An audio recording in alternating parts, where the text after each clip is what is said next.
विद्यार्थियों, शुक्र तारे के समान के दूसरे भाग में आप सभी का हार्दिक स्वागत है। हमने प्रथम भाग में देखा था कि किस प्रकार से लेखक ने महादेव देसाई की विशेषताओं को उन्होंने उद्घाटित किया है। गांधी जी के निजी सचिव के रूप में कार्य करते हुए महादेव जी हमेशा गांधी जी के साथ रहते थे और उनके प्रत्येक कार्य में वो सहयोग किया करते थे। महादेव देसाई में और क्या क्या विशेषताएं थी, आइए इस दूसरे भाग में हम जानते हैं। सुंदर लिखावट के धनी महादेव जी की लिखावट बहुत ही सुंदर थी। वाइसराय के नाम जाने वाले गांधी जी के पत्र हमेशा महादेव की लिखावट में जाया करते थे। गांधी जी की लिखावट अच्छी नहीं थी। एक बार उनके प्रसंग में मैंने कहीं पर उल्लेख आया था, मैंने पढ़ा था कि गांधी जी ने इस चीज़ को स्वीकार किया था कि उनकी लिखावट अच्छी नहीं है। और वाइसराय महत्वपूर्ण व्यक्ति, तो उनके पास जब पत्र लिखा करते थे तो वह महादेव जी की सुंदर लिखावट में वो पत्र जाया करता था। वाइसराय उन पत्रों को देखकर सांस लेते। सांस लेना का मतलब होता है अफसोस से, जो सांस लेना और सांस छोड़ना जो होता है। अफसोस का मतलब होता है जो चीज़ चाहें और वह चीज़ हमारे पास न हो, न मिले, तो एक जो दुख होता है वही अफसोस कहलाता है। तो सांस लेते थे वाइसराय जी वो सुंदर लिखावट को देखकर। क्यों? क्योंकि गांधी जी के सेक्रेटरी के समान खुशनवीश, जो सुंदर अक्षर में लिखने वाला लेखक होता है उसे खुशनवीश कहते हैं, वो नहीं था उनके पास। गांधी जी के पास बढ़िया सुंदर लिखावट वाले महादेव जी थे और वाइसराय के पास ऐसा कोई नहीं था। तो उनकी लिखावट बहुत ही सुंदर थी। पढ़ने वालों को मंत्र मुग्ध करने वाला शुद्ध सुंदर लेखन था महादेव भाई का। सभी उनके लेखन की प्रशंसा करते थे। उस समय के बड़े बड़े सिविलियन थे, जो गवर्नर थे, वो सब कहा करते थे कि ब्रिटिश शासन में भारत में कोई भी ऐसा व्यक्ति नहीं है जो महादेव की तरह सुंदर लिखावट वाला हो। अद्भुत अद्वितीय लिखावट थी उनकी। सुंदर लिखावट के साथ साथ महादेव जी की जो लिखने की गति थी बहुत तेज थी, तीव्र थी। शॉर्ट हैंड न जानने वाले महादेव लेख, टिप्पणियाँ, गांधी जी के व्याख्यान आदि लंबी लिखावट के साथ जेट की सी गति में लिखने में कुशल थे। वो जैसे जेट की गति होती ना, जेट यान की, बस वैसे बहुत तेजी के साथ लिखा करते थे। हालांकि तेज गति में लिखने के लिए शॉर्ट हैंड का प्रयोग किया जाता है। शॉर्ट हैंड एक प्रकार की लिपि है जिसमें लंबे लंबे शब्दों को क्या है बहुत संक्षेप में लिखा जाता है। बड़े बड़े देशी विदेशी राजपुरुष, राजनीतिज्ञ, समाचार पत्रों के प्रतिनिधि आदि गांधी जी से मिलने आते और वे खुद या उनके साथी बातचीत को शॉर्ट हैंड में लिखा करते। बाद में उसे टाइप करके गांधी जी के पास ओके करवाने पहुंचते मतलब हमारी आपकी जो बातचीत हुई थी वो लिख कर हम लाए हैं, ये सही है कि नहीं है। तो गांधी जी महादेव के लिखे नोट के साथ मिलान करने की बात कहते। जब कोई भी राजनीतिक व्यक्ति गांधी जी से मिलने आता था तो उस समय महादेव जी भी लिखा करते थे। उन्हें शॉर्ट हैंड नहीं आती थी। वो अपनी लिखावट तेजी के साथ लिखावट में, सुंदर लिखावट में वो नोट करते जाते थे। तो गांधी जी कहते थे उनसे मिला लीजिए उनके नोट के साथ। और मिलाने वाले को सुखद आश्चर्य होता था कि महादेव के नोट में अशुद्धि का अभाव रहता था। कॉमा तक की अशुद्धि उनके नोट में नहीं होती थी। ये जो टाइप करके लाते थे, इनके टाइपिंग में, इनके जो टिप्पणी लिख कर लाते थे, जो पूरी चर्चा को लिख कर लाते थे, उसमें अशुद्धि हो सकती थी, परंतु महादेव जी के नोट में एक भी अशुद्धि नहीं मिलती थी। तो इस प्रकार की अद्भुत उनकी लेखन कला थी। महादेव भाई निरंतर अध्ययन और लेखन में डूबे रहते थे। महादेव द्वारा वर्तमान राजनीतिक प्रवाहों और घटनाओं से संबंधित जानकारी वाली पुस्तक वे पढ़ा करते थे। अतः नई से नई जानकारी की उपलब्धता उनके पास होती थी। कि क्या क्या राजनीतिक घटनाक्रम चल रहा है देश में विदेशों में, क्या नई विचारधारा आ रही है, राजनीतिक विचारधारा, सब के बारे में उन्हें ज्ञान रहता था। कमेटियों की बैठकों में या चलती रेलगाड़ी के डिब्बे में ऊपर बर्थ पर बैठकर ताज़े समाचार पत्र, मासिक पत्र और पुस्तकें पढ़ते रहते। वो बैठक चलती रहती थी और उसी बीच में पुस्तक भी पढ़ते रहते थे। रेल यात्रा होती थी तो वो ऊपर के बर्थ पर बैठकर पढ़ते रहते थे, या फिर यंग इंडिया और नवजीवन के लिए लेख लिखते रहते थे। खाली समय उनके पास बिल्कुल भी नहीं था। जो भी समय मिलता, बहुत व्यस्त रहते थे, उसमें भी समय निकाल लेते थे अध्ययन और लेखन के लिए। महादेव भाई बड़े कर्मठ थे, हमेशा काम करने वाले। लगातार चलने वाली यात्राओं, सभाओं, मुलाकातों, बैठकों, चर्चाओं आदि के बीच में वे स्वयं कब खाते, कब नहाते, कब सोते, किसी को इसका कोई पता नहीं चल पाता। इस सब के लिए पता नहीं कैसे समय निकाल लेते थे। वे 1 घंटे में 4 घंटों का काम निपटा देते। अगर हम महादेव भाई से अपनी तुलना करें तो हम लोग बिल्कुल विपरीत करते हैं। 1 घंटे के काम को हम लोग 4 घंटे में पूरा करते हैं। वो बिल्कुल विपरीत, तीव्र गति से अपना कार्य निपटाते थे। वो 4 घंटे के काम को 1 घंटे में। और जब काम रहता था तो काम में रात और दिन के बीच कोई फर्क नहीं करते। हम लोग तो रात होती तो अब रात हो गई, अब आराम कर लेते हैं, छोड़ो कल दिन में करेंगे। नहीं, महादेव भाई ऐसा बिल्कुल भी नहीं करते थे। काम है तो क्या रात क्या दिन। वे सूत भी बहुत सुंदर काटते थे। अपनी सारी व्यस्तताओं के बीच भी वे काटना कभी चूकते नहीं थे। गांधी जी स्वयं चरखा चलाते थे, सूत काटते थे और उन्होंने नियम बना रखा था। महादेव भाई उनके निजी सचिव थे, सहयोगी थे, सहायक थे, तो वे भी गांधी जी के इस नियम का पालन करते थे। वो प्रतिदिन चरखा चलाकर सूत काटना उनके दिनचर्या में शामिल था। तो विद्यार्थियों देखते जाइए आप, कितनी सारी विशेषताएं हैं महादेव जी में। लेखक ने उन्हें शुक्र तारा यूं ही नहीं कहा है। महादेव भाई का स्वभाव बड़ा ही कोमल था, बड़े कोमल स्वभाव के थे वो। लेखक ने नदियों के गाद से बने बिहार और उत्तर प्रदेश के हजारों मील लंबे मैदान से उनकी समानता की है। गंगा, यमुना और भी जो नदियां हैं ना, उनके गाद से वो मैदान बना है और उसमें पत्थर इत्यादि नहीं मिलते हैं, मतलब कठोरता नहीं है।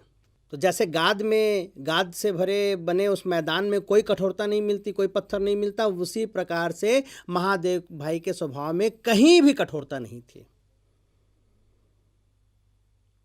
और जो भी व्यक्ति महादेव जी से मिलता था, उनके मोहन स्वभाव का, उनके मोहक स्वभाव का, उनके आकर्षक स्वभाव का दीर्घकालिक नशा मिलने वाले पर छाया रहता था, लंबे समय तक। मतलब वह व्यक्ति है महादेव भाई को भूल नहीं पाता था उनके स्वभाव के कारण। ऐसा उनका कोमल स्वभाव। गांधी जी और महादेव एक दूसरे से जुड़े हुए थे। महादेव का समूचा जीवन और उनके सारे कामकाज गांधी जी के साथ एक रूप होकर इस तरह गुंथ गए थे कि गांधी जी से अलग करके अकेले उनकी कोई कल्पना ही नहीं की जा सकती थी। गांधी जी का काम मतलब महादेव भाई, महादेव जी भाई कुछ कार्य कर रहे हैं, मतलब वो गांधी जी से जुड़ा हुआ है। जो भी उनका अपना व्यक्तिगत कुछ कार्य नहीं, सभी कुछ गांधी जी से ही जुड़ा हुआ कार्य वो करते थे। कामकाज की अनवरत व्यस्तताओं के बीच कोई कल्पना भी न कर सके इस तरह समय निकालकर लिखी गई दिन प्रतिदिन की उनकी डायरी कि वे अनगिनत अभ्यास पुस्तकें आज भी मौजूद हैं। इतने व्यस्त रहते थे, फिर भी समय निकाल लेते थे, जो दूसरों के लिए संभव ही नहीं। कल्पना भी नहीं कर सकता कोई इतनी व्यस्त जीवन दिनचर्या में भी समय निकाला जा सकता है, पर वो समय निकाल लेते थे और डायरी के रूप में लिखा करते थे। वो अभ्यास पुस्तकें आज भी मौजूद हैं। उसे पढ़कर जाना जा सकता है कि महादेव भाई गांधी जी से जुड़ी हुई छोटी से छोटी बात को वो लिखा करते थे। गांधी जी की आत्मकथा का अनुवाद भी महादेव भाई ने किया है। महादेव भाई के पास सबसे बड़ी उनके पास ईश्वर की देन थी, वह थी भाषा और सुंदर लिखावट। प्रथम श्रेणी की श्रेष्ठ संस्कार संपन्न भाषा और मनोहारी लेखन शैली ही ईश्वरी देन थी, महादेव जी को प्राप्त थी। मतलब बहुत अच्छी भाषा भी थी उनकी, जैसे सुंदर लिखावट वैसे सुंदर उनकी भाषा थी। गांधी जी के पास पहुंचने के बाद व्यस्तताओं के कारण साहित्यिक गतिविधियों के लिए समय का अभाव था महादेव जी के पास। फिर भी इतनी व्यस्तताओं के बावजूद भी उन्होंने गांधी जी की आत्मकथा सत्य के प्रयोग का अंग्रेजी में अनुवाद किया, और उनके द्वारा किया गया जो अंग्रेजी अनुवाद था वह हर हफ्ते यंग इंडिया जो समाचार पत्र में छपता रहता। बाद में पुस्तक के रूप में अनगिनत संस्करण सारी दुनिया के देशों में प्रकाशित हुए और बिके थे। तो अनुवाद का कार्य भी इन्होंने किया, ये उनकी साहित्यिक गतिविधि भी। अब हम चलते हैं कि किस प्रकार से वो श्रम करते हुए श्रम की चरम अवस्था में पहुंच गए थे। अथक उन्होंने परिश्रम किया था और जिसके कारण से उनके स्वास्थ्य पर बुरा असर पड़ा। एक स्थान है मंगनवाड़ी, वहाँ पर महादेव भाई रहते थे और वहाँ से फिर वो वर्धा की असह्य गर्मी में रोज सुबह पैदल चलकर सेवाग्राम पहुँचते थे गांधी जी के आश्रम। दिन भर वहाँ काम करके शाम को वापस पैदल आते थे मंगनवाड़ी। 11 मील पैदल आना जाना। 1 मील का मतलब होता है 1.6 किलोमीटर, मतलब 1.5 किलोमीटर से थोड़ा ज़्यादा। तो इस प्रकार से अगर देखा जाए तो 11 मील तो लगभग 18 किलोमीटर आना जाना। रोज रोज का यह सिलसिला लंबे समय तक चलने के कारण स्वास्थ्य पर प्रतिकूल प्रभाव पड़ा, बुरा प्रभाव पड़ा महादेव जी के स्वास्थ्य पर। महादेव की अकाल मृत्यु के कारणों में वह एक कारण माना जा सकता है। लेखक यह कह रहे हैं कि उनकी अकाल मृत्यु हुई। अकाल मृत्यु का मतलब होता है कि सामान्यतः एक व्यक्ति की आयु है वो 70-80 वर्ष मानी जाती है, परंतु महादेव भाई की मृत्यु लगभग 50 वर्ष में ही हो गई थी, तो इसलिए अकाल मृत्यु कहेंगे हम उसे। वो मृत्यु की अवस्था नहीं थी, फिर भी उनकी मृत्यु हो गई, तो उसके बहुत सारे कारण रहे होंगे। उसमें से एक कारण इसे भी माना जा सकता है कि उनका स्वास्थ्य खराब होता चला गया। स्वास्थ्य क्यों खराब होता चला गया? लगभग 17-18 किलोमीटर रोज आना जाना करना, गर्मी सहते हुए, वो भी पैदल, तो स्वास्थ्य उनका धीरे धीरे गिरता गया होगा। महादेव जी जिस प्रकार से गांधी जी से जुड़े हुए थे, गांधी जी भी महादेव के प्रति उतना ही प्रेम रखते थे, लगाव रखते थे। जब महादेव जी की मृत्यु हो गई तो इस मौत का घाव गांधी जी के दिल में उनके जीते जी बना ही रहा। जब तक गांधी जी जीवित थे उसका दुख था कि महादेव ने अपनी जीवन यात्रा पूरी कर ली, बीच में ही समाप्त कर ली, और गांधी जी अकेले पड़ गए थे। वे भर्तृहरि के भजन की यह पंक्ति हमेशा दोहराते रहे। भर्तृहरि एक संस्कृत के महान कवि और जिन्होंने राजा भी थे वे, और आगे चल के उन्होंने गोरखनाथ का शिष्यत्व धारण करते हुए वैराग्य के मार्ग पर चल पड़े थे। तो उन्होंने भजन इत्यादि भी लिखा है। तो उनके भजन की एक पंक्ति गांधी जी हमेशा दोहराते थे, ए रे जखम जोगे नहीं जशे। इसका अर्थ है यह घाव कभी योग से भरेगा नहीं। इसका मतलब हम यह निकालेंगे यहाँ पर कि गांधी जी ये मानते थे कि महादेव की मृत्यु से जो उन्हें हृदय में जो घाव हुआ है वह किसी और के द्वारा भरा नहीं जा सकता। मतलब महादेव की कमी हमेशा बनी रहेगी। महादेव भाई की कमी को कोई पूरा नहीं कर सकता, और उसका दुख गांधी जी को हमेशा रहेगा। बाद के सालों में प्यारेलाल जी से कुछ कहना होता। प्यारेलाल देसाई ये बाद में उनके निजी सचिव बने, गांधी जी के। तो बाद के सालों में प्यारेलाल जी से कुछ कहना होता और गांधी जी उनको बुलाते तो उस समय भी अनायास उनके मुंह से महादेव ही निकलता। बोलना चाहते थे प्यारेलाल, परंतु उनके मुंह से अचानक क्या निकल जाता था? महादेव। अनायास। ये बताता है कि गांधी जी महादेव से कितने गहरे रूप से जुड़े हुए थे, कितना उनके प्रति, महादेव भाई के प्रति लगाव था। और यहीं पर अध्याय समाप्त होता है। आइए अब कुछ शब्दों के अर्थ हम जान लें। फुलस्केप कागज का एक आकार होता है। गाद कीचड़ जो तालाब नदियों के तलछट में मिलता है। सराबोर डूबा हुआ। अनवरत इसका अर्थ है लगातार, और अनायास का अर्थ है अचानक। इस दूसरे भाग में एक विशेष शब्द का प्रयोग हुआ है, शॉर्ट हैंड। विद्यार्थियों, शॉर्ट हैंड एक प्रकार की लिपि होती है जो शब्दों को छोटा करके लिखी जाती है। जब कोई बोलता जाता है और उसे तुरंत ही लिखना हो तो उस समय शॉर्ट हैंड का प्रयोग किया जाता है। बड़े बड़े अधिकारी, कंपनी के जो प्रबंधक होते हैं, मैनेजर होते हैं, उनके निजी सचिव इस शॉर्ट हैंड का ही प्रयोग करते हुए उनकी बातों को तेजी के साथ लिखते हैं। तो यह जो सांकेतिक जो लिपि होती है, शब्दों अक्षरों के लिए जो संकेत चिन्ह होते हैं संक्षेप में लिखे जाने वाले, वही कहलाता है शॉर्ट हैंड। आइए अब प्रश्नोत्तर की ओर चलें। पहला प्रश्न है, सोने की कीमत वाले गाद का क्या अर्थ है? लेखक ने प्रयोग किया है सोने की कीमत वाले गाद, तो इसका क्या अर्थ है? इसका उत्तर इस प्रकार से होगा, सोने की कीमत वाले गाद से लेखक का तात्पर्य उपजाऊ जमीन से है। बिहार और उत्तर प्रदेश में फैले गंगा जमुना का मैदान इतना अधिक उपजाऊ है कि यहाँ भरपूर फसलें पैदा होती हैं। इसलिए लेखक ने इस जमीन को सोने की कीमत वाली गाद कहा है।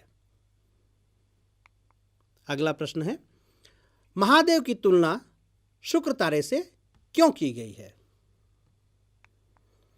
जिस प्रकार शुक्र तारा थोड़े समय ही आकाश में अपनी चमक बिखेर कर अस्त हो जाता है, उसी प्रकार महादेव भी अपने थोड़े से जीवन में, मैंने अंतिम अध्याय के अंतिम अंश में आपको मैंने बताया था कि लगभग 50 वर्ष की अवस्था में उनका देहांत हो गया था। तो महादेव जी अपने थोड़े से जीवन में ही अपनी कार्यशैली से दुनिया को प्रभावित कर गए। इसी कारण उनकी तुलना शुक्र तारे से की गई है। आइए भाषा अध्ययन की ओर चलें। भाषा अध्ययन से संबंधित कुछ प्रश्न दिए गए हैं, तो उनकी हम चर्चा कर लेते हैं। प्रश्न है, इक प्रत्यय लगाकर शब्दों का निर्माण कीजिए। आपने उपसर्ग प्रत्यय पढ़ा है तो आप इनसे परिचित होंगे।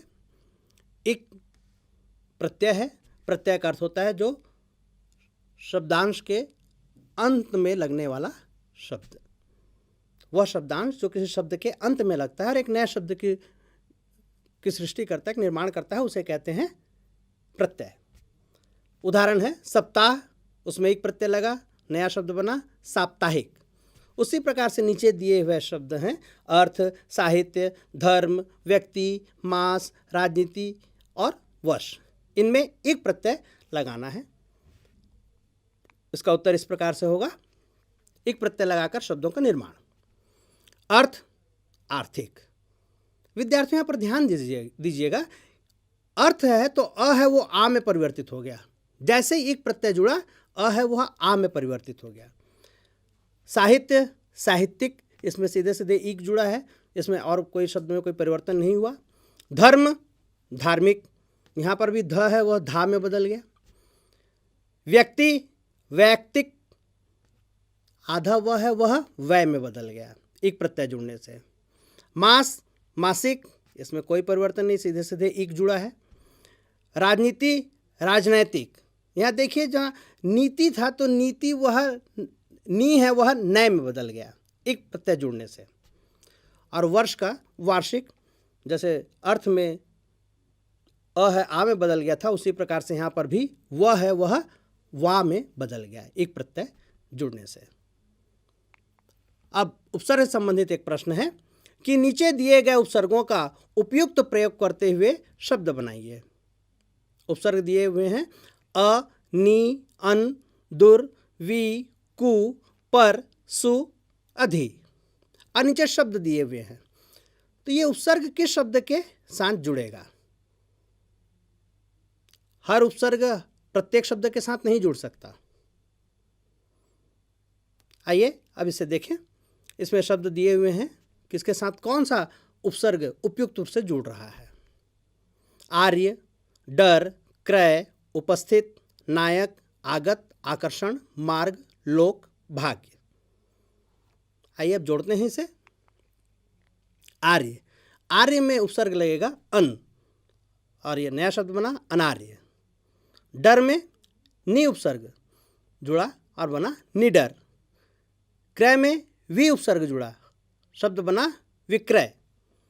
उपस्थित में अन उपसर्ग जुड़ा, शब्द बना अनुपस्थित। नायक में अधि उपसर्ग जुड़ा और बना शब्द अधिनायक। इसी प्रकार से आगत में सु उपसर्ग जुड़ने से बना स्वागत। आकर्षण में अन उपसर्ग जुड़ने से बना अनाकर्षण। मार्ग में कु उपसर्ग जुड़ने से बना कुमार्ग। लोक में पर उपसर्ग जुड़ने से बना परलोक। और भाग्य में दुर शब्द जुड़ने से बना दुर्भाग्य। विद्यार्थियों से बहुत सारे उर्दू शब्दों का प्रयोग हुआ है, तो अगला प्रश्न है कि निम्नलिखित शब्दों के पर्याय लिखिए। ये उर्दू के शब्द हैं वारिस, जिगरी, गहर, मुकाम, रूबरू, फर्क, तालीम, गिरफ्तार।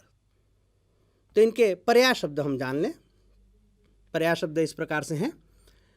वारिस उत्तराधिकारी, जिगरी घनिष्ठ, कहर घोर मुसीबत, मुकाम लक्ष्य, रूबरू आमने सामने, फर्क अंतर, तालीम शिक्षा, गिरफ्तार बंदी।